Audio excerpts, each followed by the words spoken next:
Good afternoon. It's Wednesday, the 14th of March 2018, just after 1 o'clock. Welcome to UK Column News. Your host today, Brian Gerrish, Mike Robinson. Bit of a last-minute deal here, Brian. Absolutely. Yes. Just-in-time delivery from the UK column, all on a budget of less than 3.74 billion, which of course is the budget for the British broadcasting company, also the government's propaganda machine. Now, we're delighted to be joined by Vanessa, Beeley, also David Ellis today. Where do we start? Well, we're starting off with chemical weapons in Eastern Ghouta. Vanessa, let's bring you straight in. Allegedly, a chemical weapons factory found in Eastern Ghouta.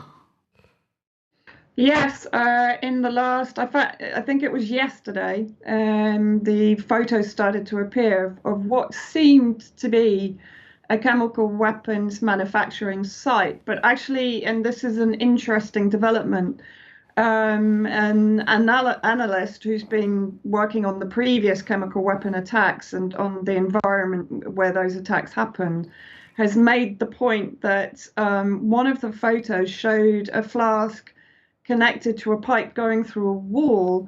And the point that he's made, and this is right now it's speculative, but we've got journalists working on it that are on the ground in Eastern Ghouta. And what he's basically said is this doesn't look like a chemical munitions factory. It actually looks more like a gas chamber with chemicals prepared on the side. Now, that's a pretty scary development there. But if you remember on the previous time I was on UK Column, I think I made the prediction that I felt very strongly that the US and the UK and its allies were clearly hiding something pretty major in Eastern Ghouta, and that's why we've seen the media hysteria. I know we saw it in East Aleppo, but we now know there were a number of things that were being concealed by the terrorist occupation in East Aleppo, and I think now we're seeing the same thing again. You know, we're seeing the usual footage that we saw in East Aleppo. We'll come on to that later. But this is particularly disturbing. So this has just come through to me. We've passed it on to the journalists on the ground in Eastern Ghouta for them to look into further, because they might not recognize that. They would have seen the chemical ingredients, of which there were a number. They would have seen the sort of the factory machines that were in there, but they wouldn't have necessarily made that connection to such a horrifying concept. If that is the case, and if they have been clearly potentially gassing hostages and civilians in that area, that is a pretty hideous development on this. Well, it is indeed. Now, we're going to be talking about Russia and the Russian hysteria, the hysteria over Russia a little bit later. But Vanessa, one of the questions on our minds over the last number of months has been, every time there's an alleged gas attack, has been the question of whether this has been gas released into the streets, and in fact the question is, where did they get the bodies in many cases? But what we're talking about here, of course, is not a government-owned gas, whatever it is, it's gas of some kind, but it's... Yeah. Well, yeah, and another point to make here, Mike, which you've actually just mentioned, is that during these chemical weapon attacks, when you speak to people on the ground in Syria, what they are saying, and they said particularly in the Eastern Ghouta attacks in 2013, Mother Agnes did a full report on that, where parents of children that had been previously kidnapped in a different area of Syria had been seen among the bodies in the Ghouta attacks. Now, what I've also heard, and I've had confirmed by people on the ground who have this information, that in the last few days, a number of civilians in the thousands, I'm told, have been moved into Eastern Ghouta and held in the tunnels in the urban areas as hostages and as human shields.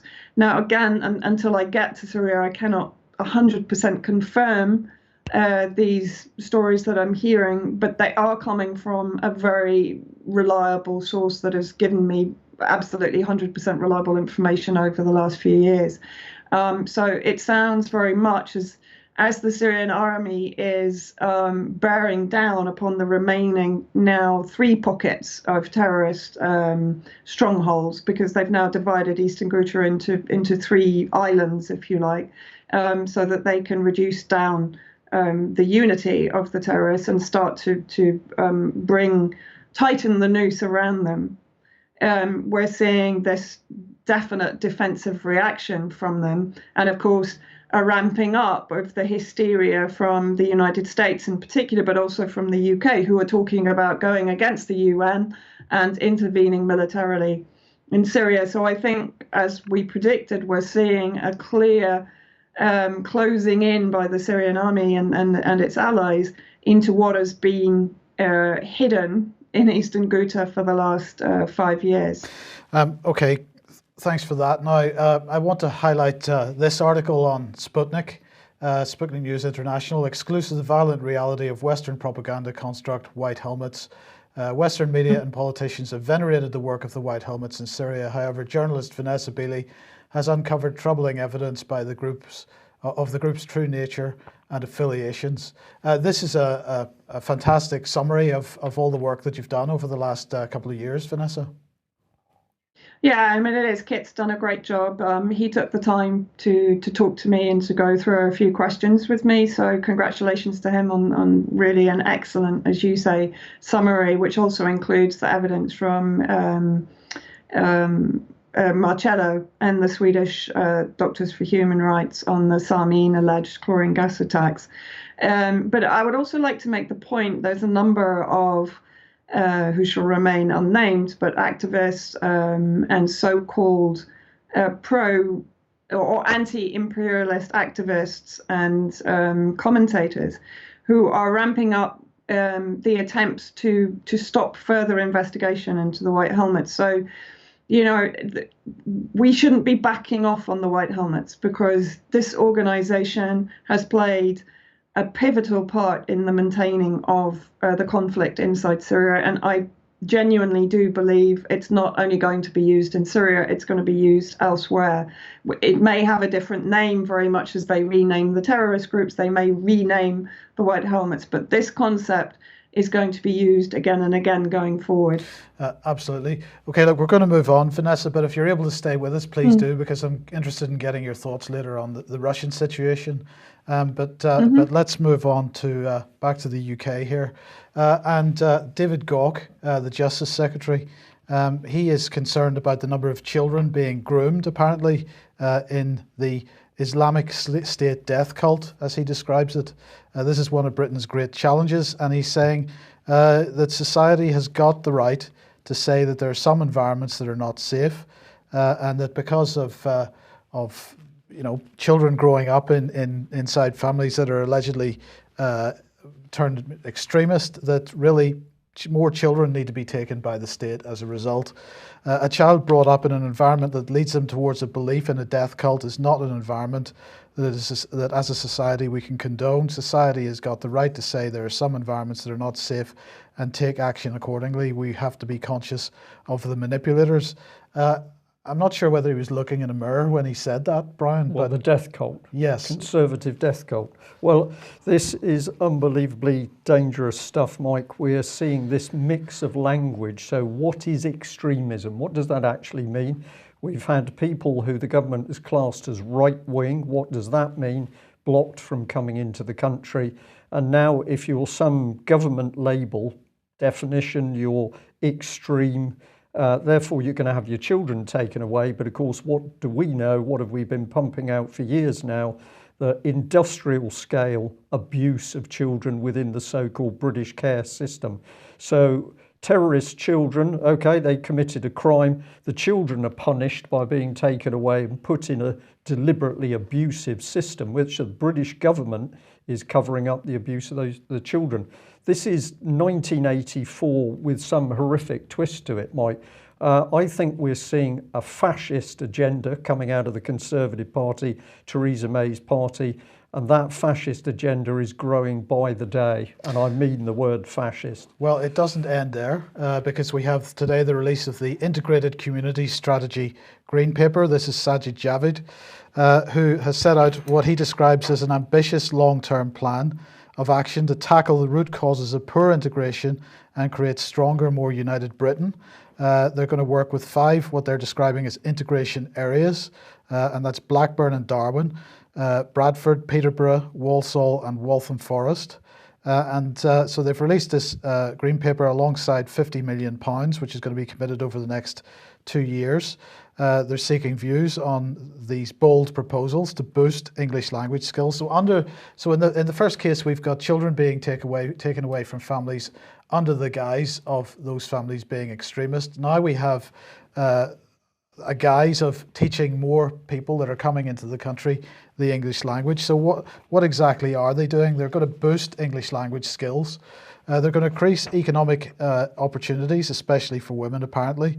And to do that, Job Centre Plus is going to trial new approaches to support people from some of the most isolated communities. They're going to ensure that every child receives an education. And this is one of the key points here, because this is a direct attack on homeschooling. Because what they're saying is it's important that children are taught in a safe environment and somewhere which does not teach views that undermine our shared values. Children may be at increased risk of emotional or physical abuse and exposure to views that encourage isolation, intolerance, and a lack of respect for, even hostility towards others. So you can't teach your children at home. They've got to be taught in schools where they're coming under the full prevent strategy and getting the full indoctrination. Indoctrination of state values, not what the real family values are, not what their parents is, the values of the parents is. We're going to have state indoctrination. And sorry, might just add in here, and we haven't forgotten, of course, that several years ago, Common Purpose was tasked to go into the communities to do this sort of work. Over £400,000, I think, was the figure put forward, and the immigrant communities in particular were warning each other about the danger of that program. So it's pretty obvious what's going on. Absolutely. They're going to teach respecting and promoting equal rights. They're going to build vibrant communities, apparently. Well, this is what Sajid Javid had to say. Britain can rightly claim to be one of the most successful, diverse societies in the world, but we cannot ignore the fact that too many parts of our country communities are divided, preventing people from taking full advantage of the opportunities that living in modern Britain offers. Successive governments have refused to deal with the integration challenges we face head on, preferring to let people muddle along and live isolated and separated lives. We'll put an end to this through our new strategy, which will create a country that works for everyone, whatever their background, wherever they come from. Integration challenges are not uniform throughout the country, with different areas and communities having varying needs. Now, this part of this has come out of a review by Dame Louise Casey, who was on BBC Radio 4 this morning, Brian. And of course, one of the points that she was making yet again is that this is not about immigrant communities necessarily. It's also about dealing with what she described as right-wing extremism. And this is a particularly dangerous aspect of this. It's dangerous because it isn't defined. What we've got occurring is the government simply decides it doesn't like somebody for criticising the government. Because you criticise the British government, you are right-wing. Because you're right-wing, you're an extremist. Because we designated you an extremist, we're going to steal your children. This is fascism, and it's unfolding in front of our very eyes. I think we need some of the backbench MPs to wake up pretty quickly, because at the moment this is drifting over their heads. Right, Brexit and devolution. Now, of course, this is Britain in blue here, United Kingdom rather in blue, Great Britain and Northern Ireland. Brexit is all about keeping the UK together, so of course this is what they're doing, breaking it apart. And again, Treason May was meeting with the First Ministers of Scotland and Wales, along with representatives from the Northern Ireland Civil Service, because of course Northern Ireland doesn't have a sitting assembly at the moment. They went to Downing Street for an update on Brexit negotiations, and particularly progress on Clause 11 of the EU withdrawal bill, which is all about returning powers coming back from the EU, going straight to the devolved governments instead of to Westminster. So this is going to be the United Kingdom, or the not so United Kingdom, in the not too distant future. So again, we see Brexit being used to drive through a policy which isn't being discussed. This map is very good, Mike, because it simplifies things right down. But of course, the original objective was to break the country up. So you split it up along natural lines. So Scotland there, of course, stays as a nation state. Wales stays a nation state. And then England was to be divided into those European regions. And if you remember how hard they pushed through that there should be European-type elected regional assemblies, but when they actually put out for people to say, do you want these assemblies? People said, no, we don't want them. What did the government then do? Carry on with the policy of regionalising the country. You regionalise it in order to divide people against each other. And then the city states and the mayors is to create local fiefdoms. This is to create the sort of corrupt power base at every level. It's very obvious to see it, particularly with hindsight. Right. Sticking with Brexit for a second, EU needs Britain fury as Eurocrat claims UK is too small to defend itself after Brexit. This is in the Daily Express, and they're saying that Dr. Natalie Tocci, who is Special Advisor to the European Foreign Affairs Commissioner Federica Mogherini, told an audience in London that the UK needs to be involved in the new European Defence Force. The remarks come on a day when European Commissioner Jean-Claude Juncker appeared to threaten Britain in a speech in the European Parliament. But anyway, Dr. Tocci was speaking to the Royal United Services Institute, and she said there's a debate to be had in the UK about looking beyond what it does to actually what does it actually mean to take back control, because size matters, and the UK is a small country in the world. This is the aspect which so jarred the whole Brexit debate. In my view, a realisation of how small we all are, how small and decreasingly influential we will be, and only by acting together we can gain control. So I think there's a bit of soul searching to be done on both sides of the question. So a good time to bring David Ellis onto the programme. David, and maybe I'll hijack you slightly by asking the question, you know, we'll come on to the whole issue with Russia in a second, but how much of this this hysteria over Russia at the moment do you think is about driving us closer into unified military structures with Europe? It's certainly part of the scene. As to how, whether that's a little or a lot, you know, that's for the public to decide. Me personally, I think it's got a big driving force in there, because it's taking a lot of the media wind off into a perverse direction.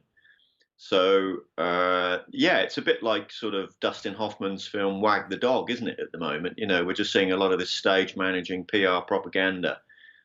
They're not fooling the professional intelligence services anywhere, whether that be here or in other countries, because they obviously can see through all this. The gambit is just to throw off the voters and the electorate, and it's obviously washing out huge amounts of Brexit, very important Brexit sort of issues like military union, because obviously this is taking the air, it's taking the wind.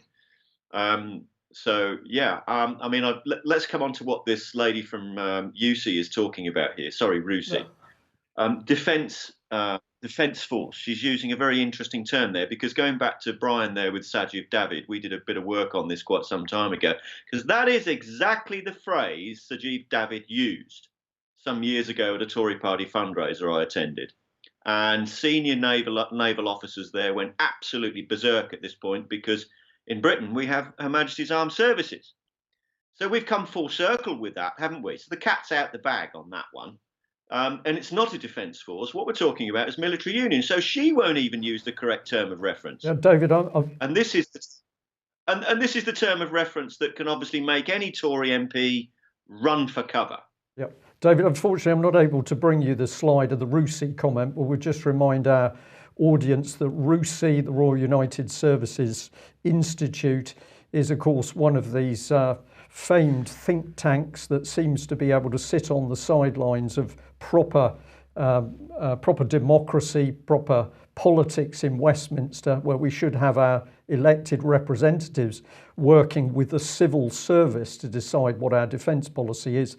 But no, RUSI sits on the side, pontificating, producing papers and telling us what our policy is going to be. And it's quite clear that RUSI, or as you've often described them, UC, i.e. putting the EU in front of it, this is a pro-European Union think tank, and they are desperate for Britain to be fully integrated into this unified EU military structure.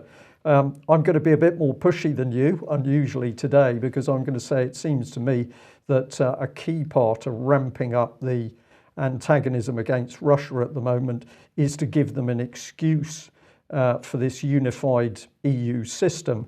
And of course, we've got to remember that in the background, our armed forces are literally being ripped to pieces. Nothing works. The ships don't work.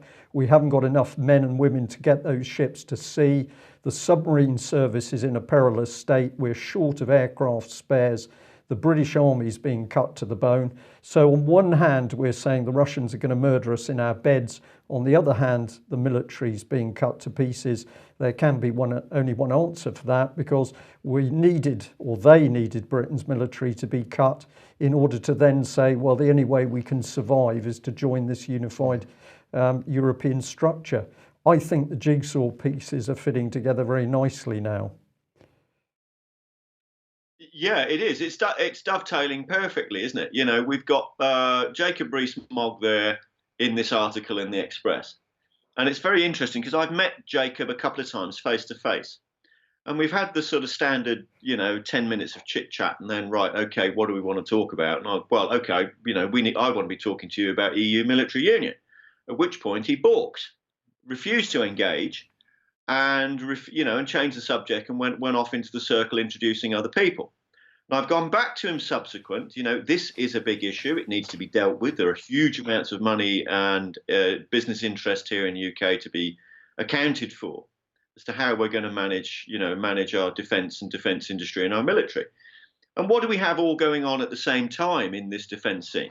We have the likes of Lord Tebbit saying, from within his quorum, which are all, the would-be Brexiteer MPs, thinking it's a good idea to pay into this. Well, oh, no, it isn't, because if you pay in, then you're going to be part of military union. And it's goodbye Her Majesty's Armed Services, goodbye BAE, goodbye Rolls-Royce, goodbye Babcock, and everything else. Yeah. So the mitigation there is enormous. So I think we've got to drill out this thinking that it's a good idea to pay in. We've got to stop all this nonsense, that the mere reference of calling this thing what it is, military union, with these Tory MPs being shy and bashful about it, not being able to think out of their party political comfort zone and box. So we've got to get to grips with this. I'm very annoyed here with Jacob Rees-Mogg, very annoyed with him at all, because for him to say the EU needs us is sort of suggesting the source that we had at the number 10, the disastrous number 10 letter with David Cameron, putting all those senior officers' names on it without their consent to remain. That the same source told me it was May, stroke the Tory party's tactic to use the military and offer the military into military union as a bargaining chip to get the trade deal. Well, of course, that's a nonsense. That's completely inverse. I would suggest that she's been deluded, as the rest of the party, if that's the case, because obviously the only thing the EU wants is military union. It's not bothered about the rest of it. It's incidental. Yep. This is the key bit. It'll give them their treasure. It'll give them the tax base. They're off and running. That's the important part. So the Tories are deluded. The Labour Party aren't talking about it and holding their feet to the fire. And the only thing that's been agreed so far in Brexit is PESCO. Now, PESCO is military union, and Britain is a member. It's a third-party member, but a member nonetheless. Yeah. Okay, David, thank you for that. Let's follow on with some rather strange stuff that seems to be happening at the moment. Now, you and there were a few other people alerted to us to a thing called tech vets. We had no idea what this was. I went looking for it this morning, and the first thing I came up was this Twitter page from a very nice lady called Susie Dunn. But I was fascinated that there was only two tweets available on her Twitter page. A lot of T's there, Mike. And what was she saying? Well, we should look at the launch of tech vets. Very important. Look at the launch of tech vets. Now, what is this? Well, it's building on the strengths of veterans. This is the cyber security industry starting to look to recruit ex-military people. They've got links through here to the Veterans Digital Cyber Academy. But over the past 17 years, our soldiers, sailors and airmen have experienced one of the busiest and most complex operational chapters in military history. 15,000 trained and full-time service personnel have left. We're going to hoover them up into this cyber security. This is very weird stuff. particularly after this intent to put a V for veterans on driving licenses. I think these people are being round up, caught in a net almost. This is part of the launch programme. I always suffer at this point because it's very small text. Let's see what we can do here. I've highlighted a few things. I found these two very interesting. Two of the speakers, Vicky Langston, Programme Manager, Google DeepMind, Phil Kimpton, Penetration Tester. This is fascinating stuff. This is getting soldiers into that cyber industry. Then down here we've got General Sir Richard Barron's involved, so the military is pulled into the middle of this themselves.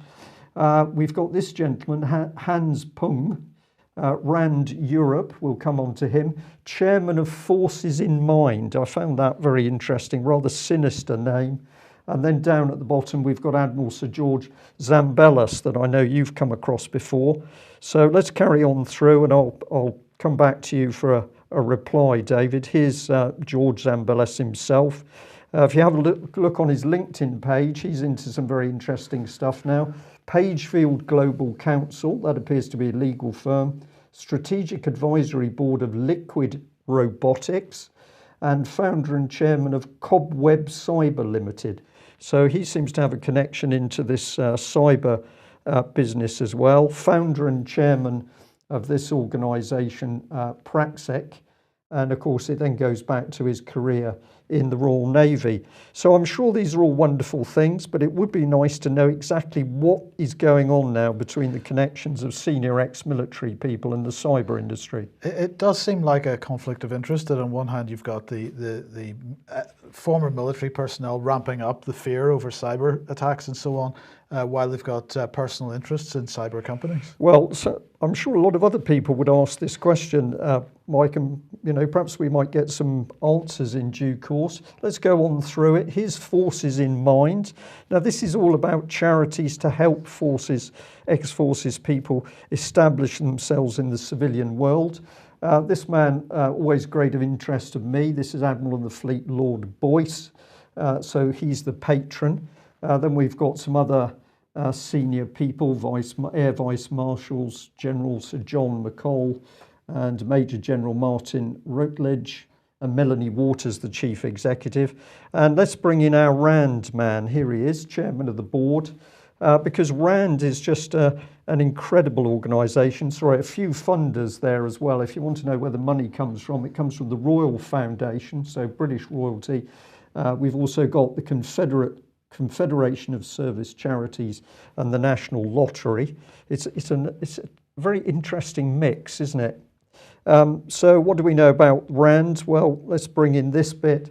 What this gentleman says about himself is President of RAND Europe, a not-for-profit public policy research organisations that helps improve policy and decision-making through research and analysis. Offices in Cambridge, Brussels.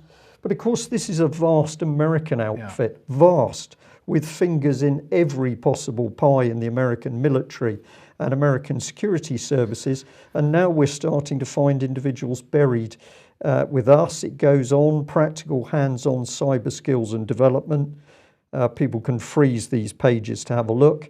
And I'll come full circle for you, David, because of course it was Veterans for Britain, Lee Rotherham, who said quite rightly that a nation state that contracts out its defence has ceased to be. So that was a pretty chilling warning.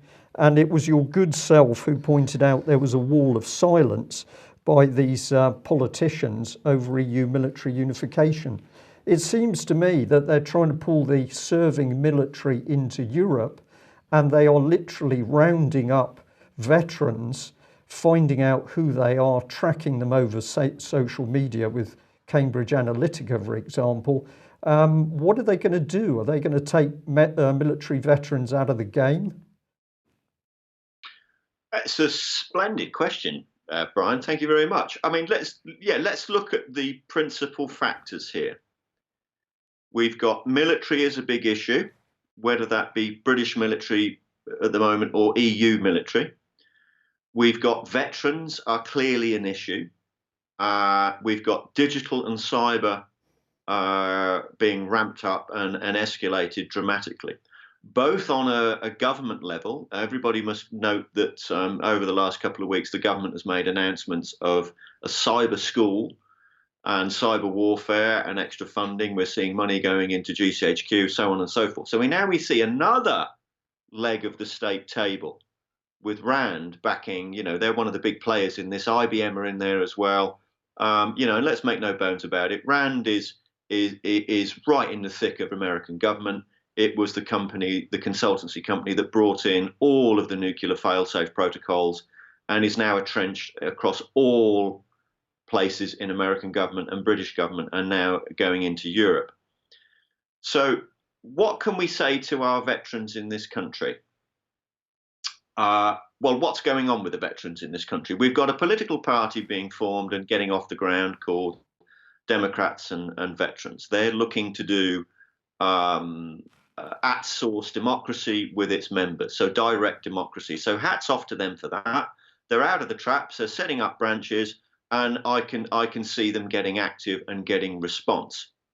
What they're talking about, most of it sounds very good to me, personally, my own opinion. And I don't doubt that they're going to find it very, very tough, because what they're trying to do is going to upset the Conservatives' apple cart. So we've got those guys on the one hand. So they're going to attract veterans into this because they're veterans themselves. And on the other hand, we've got this body being set up here, Tech Vets, and their pitch is to get veterans with digital and computing expertise and cyber expertise to come into them. Yeah, come into their camp. To come into their camp. So let's all be very, very clear about this, okay? At the high end of American and British government capabilities, once they have your email, they will be able to real-time model you in absolute form. All right, so that's the key thing. If you go in and subscribe with any of these groups and register with them, they will see your entire digital profile and be able to run a real-time model of you instantaneously, and those records will be kept. The NSA will keep them. It's a huge amount of capability that they've got. So if you're going to go along this, you need to consider very, very carefully what you are doing. I can't emphasize that enough. Yep, David, we'll do some more on this, but we're putting out a warning here. I can pick up your warning. I certainly feel it as well. I think this is the state putting out a fishing net to identify, track and draw in veterans. And I think the reason for that is the state is very, very frightened of veterans who will wake up to what is actually going on with government policy. If you're training people, giving them a job and paying them, of course they can't be busy politically. Absolutely right. If you pay them, you're going to be, how does it work? The person who controls the purse string is in charge. Right. Okay. Quick advert. Dying for Good Health, our NHS conference taking place at the Albert Hall in Nottingham on the 12th of May. Tickets available on the UK Column website. Get along to that if you can. AV9, you're speaking. Alex Thompson speaking, Patrick Henningsen speaking, Ian Crane's event taking place the 4th to the 7th of May in the Horwood House Hotel near Milton Keynes. Tickets are available at alternativeview.com. Now, just very briefly, as we get into the situation with Russia, I just want to put up 21st Century Wire's coverage of the latest on Russiagate, because the US House Intelligence Committee apparently has thrown in the towel on this. They've given up on it. It is clearly, they finally discovered that it isn't going to fly. After 14 months and who knows exactly how many millions spent in public money, the US House Intelligence Committee has finally admitted that it has found absolutely no evidence of collusion, coordination or conspiracy between the Trump campaign and the Russians. We didn't find any evidence of collusion, and I don't think Special Counsel Robert Mueller will either, said a US Representative Mike Conway, who's Republican from Texas. Well, they published an interim statement here. Trump tweeted out, the House Intelligence Committee has, after 14-month-long in-depth investigation, found no evidence of collusion or coordination between the Trump campaign and Russia to influence the 2016 presidential election. And that was it. So I'd say the British government not too happy about this because, of course, it was Christopher Steele and ex-British or allegedly ex-British intelligence operatives that pushed together the evidence against Trump. Let's not worry about that. Let's move on to our own Russiagate over here, which of course continues to grow in angst and so on. Well, Treason May, after she made her statement in the House of Commons, made some phone calls. The first one was to Donald Trump. This was yesterday. She spoke to him to update him on the ongoing investigation into the Salisbury incident, and she set out the conclusions reached by the UK government that it was highly likely that Russia was responsible for the attack against the Skripals. Trump's response, allegedly, I don't know that this is for sure, but allegedly his response was, yeah, right. In the meantime, Boris Johnson was busy as well. He was speaking to French Foreign Minister Le Drian, and Le Drian offered France's total solidarity for this unacceptable act. He spoke to German Foreign Minister Sigmar Gabriel, and he emphasized how countering Russian disinformation was the most important thing to be involved in. He spoke to NATO Secretary General Jens Stoltenberg, and Stoltenberg said the government the importance of NATO standing together. Well, did they? Well, let's get to this, because at least one source in NATO told TASS that, in fact, using Article 5, which of course is the all for one, one for all article, would be disproportionate response to such an incident. Getting support from all allies would be impossible. With a high degree of probability, one should expect the NATO Council will hold security consultations under Article 4 of the Washington Treaty on Collective Defence. Well, NATO, in fact, released a statement this morning. They said the UK briefed the North Atlantic Council today on the use of nerve gas in Salisbury on the 4th of March. The UK confirmed the use of a military-grade nerve agent of a type developed by Russia and briefed allies that it was highly likely that Russia was responsible. The UK also confirmed that this was an indiscriminate and reckless attack against the United Kingdom, putting the lives of innocent civilians at risk. Allies expressed deep concern at the first offensive use of nerve agent on alliance territory since NATO's foundation. Allies expressed solidarity with the UK, offered their support in the conduct of the ongoing investigation, and called on Russia to address the UK's questions, including providing full and complete disclosure of the Novichok programme to the Organisation for the Prohibition of Chemical Weapons. Allies agreed that the attack was a clear breach of international norms and agreements, and so it went on. And in the meantime, Britain has been whining to the OPCW, the Organisation for the Prohibition of Chemical Weapons, and they called.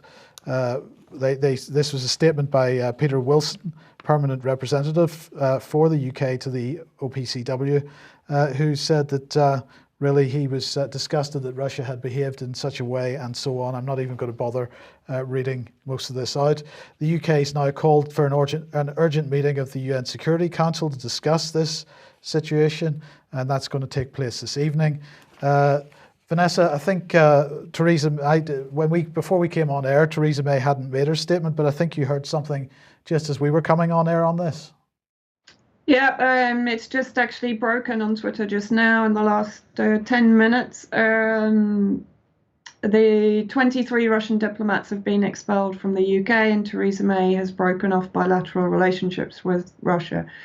So the insanity, and it is insanity, continues. Also just breaking is the fact that Israeli media is making a very clear statement that the fall for them, the liberation for the Syrians of Eastern Ghouta, is a disaster for their campaign in Syria. So they're now even coming entirely 100% out into the open, which is what we've been talking about through the last 5 years. Every time that Eastern Ghouta is put under pressure, Israel has bombed the airbase on the other side of Damascus in Mezeh.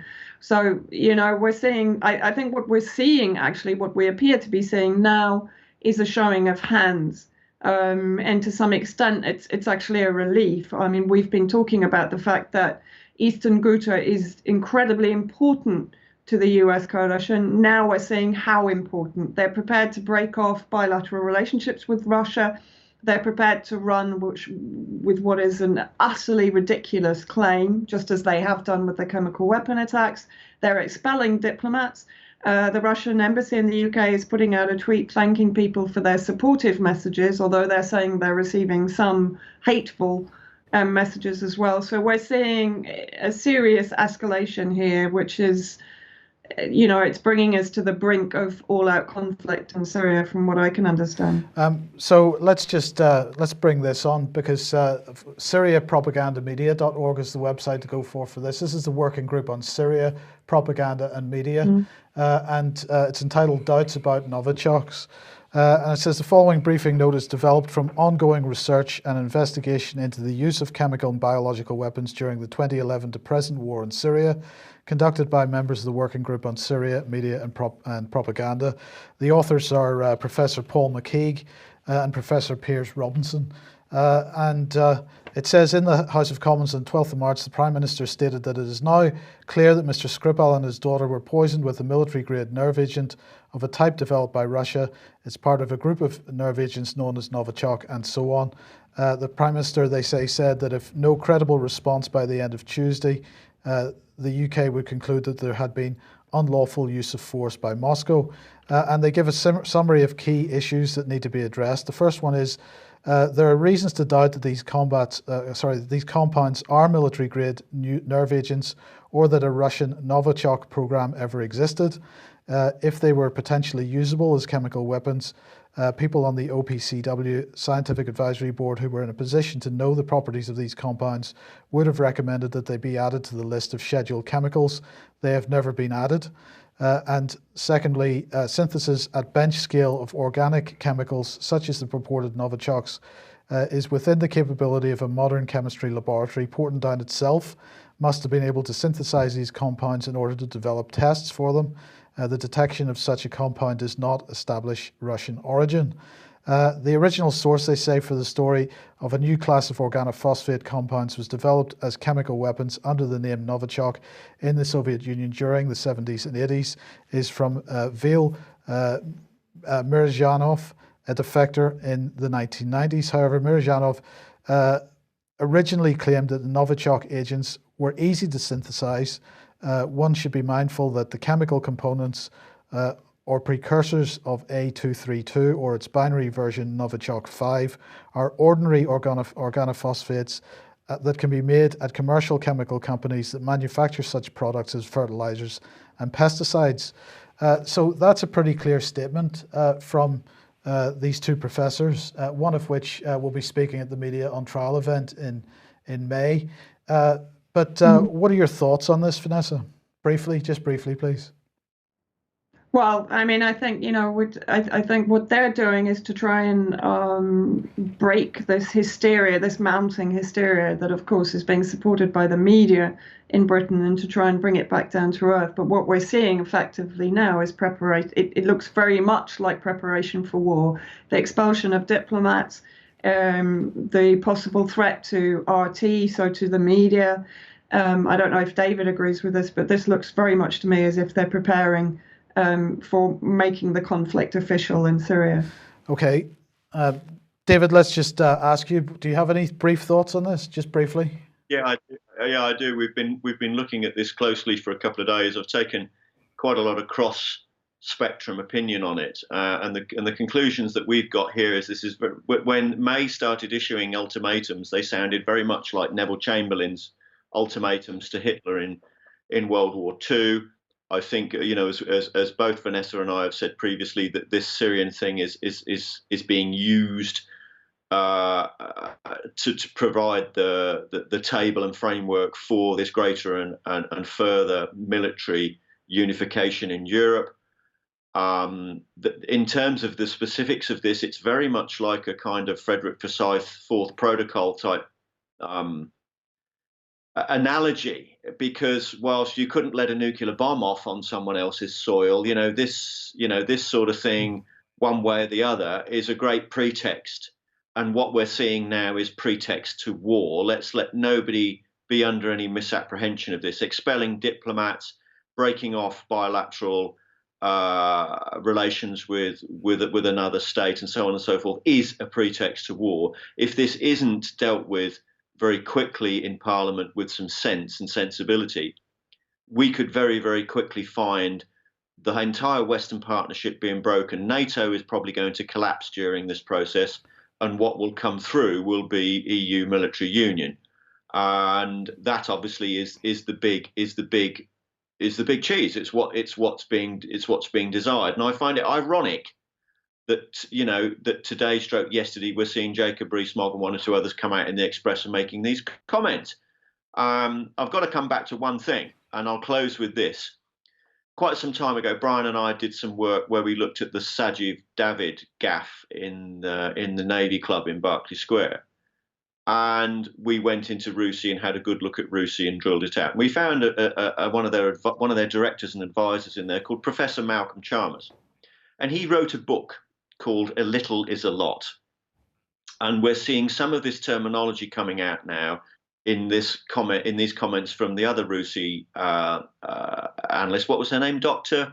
Just prompt me. Doctor, what's her name? I'm afraid I can't help you on that one, David. Okay, she's just made these comments where the Express have been printing, and what we're seeing is this little is a lot, and Britain now cannot defend itself, and people saying, we need Europe, Europe needs us, and so on and so forth. What they're doing here is talking the talk of unification. Yeah. So, let's sort of stand back and look at the scene as a whole here. And I think, Vanessa, I'm going to agree with you. I'm seeing pretext to war, and I'm seeing somebody, using this sort of breach of fourth protocol on someone else's soil in order to do it. Yeah. And it's abhorrent, under the circumstances. It is utterly abhorrent that, that anybody in this country could consider going to the war, considering the condition our military is in and the nation is in. Yep. Just no. Okay. I've got to bring this one in. I know the time's running, Mike, but let's just look at this headline here. Express: Putin poisoning plan backfires as world readies to wage World War III on Russia. No evidence on the table at all that the Russians did it. Certainly no evidence that Putin did it, unless he flew across here with a suitcase. And yet we're now talking about World War III. Well, I'll skip over this next one, but I'll just bring it up on screen quickly. The BBC has sent a team to Russia to find out how he treats the opposition. We'll show this little clip in the next couple of days. Just outrageous propaganda by the BBC. We've got Amber Rudd here sending out letters to other MPs talking about the fact that they're decontaminating. Now let's remember, it's 10 days after the incident. What have we got? We've got men in their funny little suits 10 days after the incident, supposedly screening off ticket machines. Yeah. This is complete nonsense, absolute nonsense. This is not real. Look at this headline, Devon Live.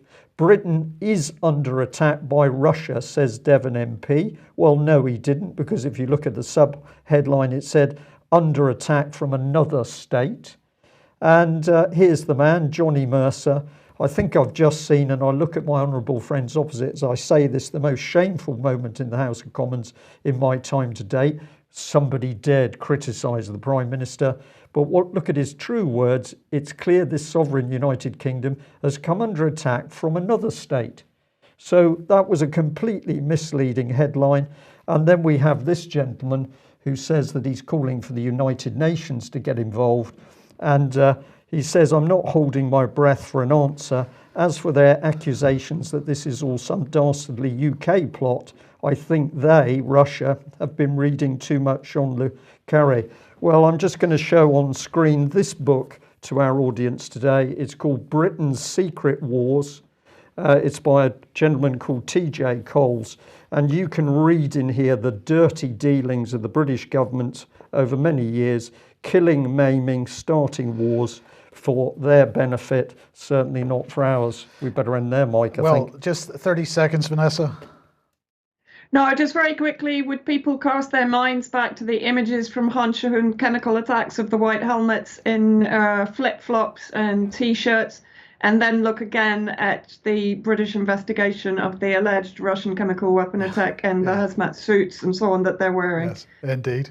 Okay, thank you. Okay, David, thank you as well. We'll end there. Thank you very much to our audience for joining us today. What a state of affairs in UK today as the British government takes over £3 million from Russians in London, the so-called oligarchs. Very few checks on their backgrounds and allegiances, and then the same Conservative government stands on a world stage and blames Putin and the Russian people for an act with no evidence on the table whatsoever. So there it is, UK rapidly approaching a dictatorship. Can we do something about it? We must speak out, spread the information, and above all, we need to protect the alternative media. Thanks for joining us. Bye-bye. Bye-bye.